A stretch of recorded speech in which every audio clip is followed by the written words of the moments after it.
Știai că bărbații și femeile pot avea simptome complet diferite pentru aceleași boli? Aceste diferențe sunt foarte importante, dar deseori neglijate. De exemplu, la atacul de cord, bărbații simt de obicei o durere puternică în piept care poate radia spre braț sau maxilar.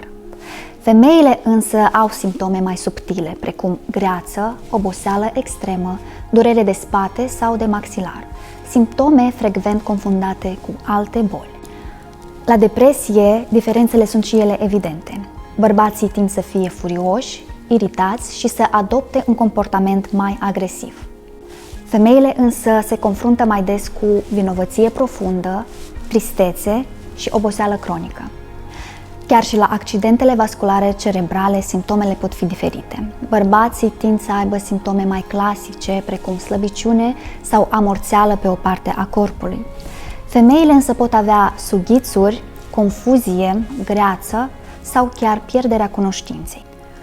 Chiar și medicamentele pot avea efecte diferite. Femeile metabolizează unele medicamente mai lent, ceea ce le supune la mai multe efecte secundare, dar foarte multe studii clinice sunt făcute doar pe bărbați. Toate acestea ne arată cât de important este să înțelegem corpul nostru și să cerem mereu îngrijire personalizată.